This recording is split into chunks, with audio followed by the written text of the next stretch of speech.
دوام مثال تاسو واړوئ. وایي translate the following into symbolic form and write its negation. دغه جمله وایي symbolic form ته واړوئ او د دې negation ولیکئ. negation چې دی negation که چیرې ستاسو په propositional logic کې په یاد وي د یوې جملې منفي اړخ نو دا جمله به زه دلته ولیکمه every flat in this colony is 1 BHK or 2 BHK. دا به predicate ته واړوئ. BHK bedroom hall او kitchen. 1 BHK یعنی یو bedroom لري یو bedroom hall او kitchen لري او 2 BHK دوه bedroom لري یو hall لري او یو kitchen لري. که چیرې غواړو چې دغه جمله به predicate ته واړوو اول د واره زه مثلا وایم چې مثال د فلټ دپاره زه دا اف چې دی اف دا رقم ښیم چې دا په دا کالوني کې هر فلټ each flat in this colony صحیح دی اف ورپسې وایم چې مثال کیو چې دی دا 1 BHK دی یا کیو اف ایکس دا هغه فلټونه چې هغه یو بیډروم لري یو هال لري او یو هم کچن لري صحیح دی او ورپسې پی اف ایکس چې دی دا دوه بیډروم لري هال لري او کچن لري صحیح دی اوس دی وای every flat in this colony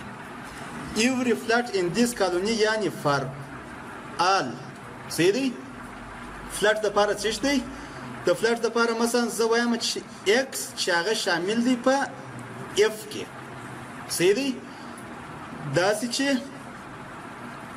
p of دغه اول د واره q of x or p of x. اوس په دې ځای کې سوال بلون درڅخه کړی وای د دې نیګیشن ولیکئ. نیګیشن یا دغه جملې د دلته چې موږ په دې ځای کې چې دا موږ ولیکل دغه جمله د دې جملې منفي اړخ چې موږ تاسو نوشته کوو د منفي اړخ د نوشته کېدو لپاره دغه دوه قوانین یو ور نوشته کوي که چیرې فار آل راغلی وو د دې لپاره موږ تاسو دیر اگزیست انتخاب وو صحیح دی که چیرې دیر اگزیست راغلی وو د دې لپاره موږ تاسو فار آل انتخاب وو صحیح دی ورپسې که چیرې مثلا پی اف ایکس راغلی وو د دې لپاره موږ نیګیشن پی اف ایکس انتخاب وو صحیح دی ورپسې که چیرې مثلا مثال ایکس اور مثلا کیو راغلی وو د دې لپاره موږ تاسو فقط دغه اور و انټ ته اړوو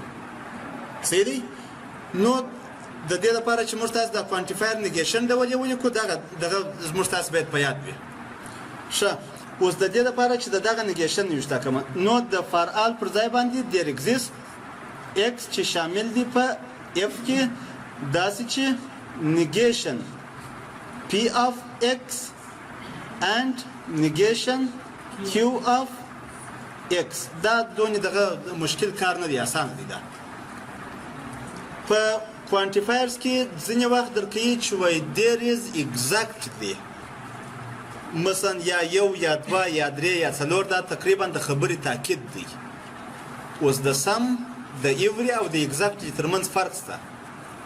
که چیرې دا رقم دغه خبرو ته کړی وه چې وایي there is exactly one element in this set which is even مثال د هغه دپاره که چیرې exactly تاسو په نظر کې نیسئ د هغه دپاره د دغې علامې څخه استفاده کوئ فقط ندایه علامه ورکوئ د دې څخه هدف دا دی چې exactly one element یا exactly two elements مثلا دا سیټ یې درکړی دی مثال د ا مساوي کېږي په دوه څلور شپږ اته د هم لس صحیح دی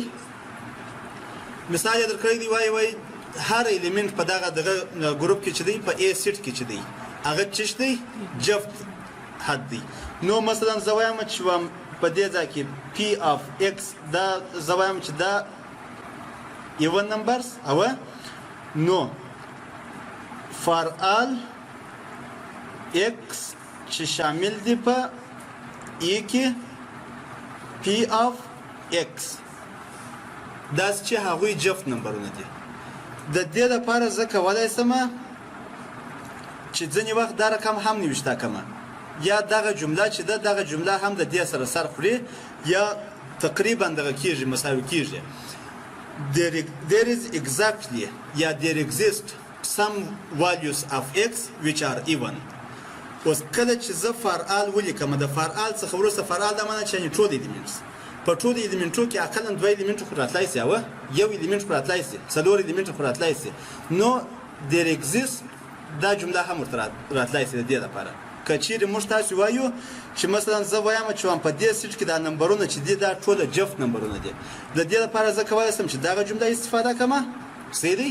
او یا کولی شم چې د دغه جملې څخه استفاده وکړم چې شامل دي په ای کې داسې چې p of x there exists some value in a چې هغه جفت نمبرونه دي. اوس دغه جمله د دې سیټ لپاره صحیح ده که نه ده صحیح؟ یعنې اقلا یو حد خو پکښې کې دی چې هغه جفت حد دی نو دا دواړه تقریبا یو رقم دي. که چیرې موږ تاسو فعال وایه د هغه سره موږ کولی شو چې there exists هم دغه ووایو.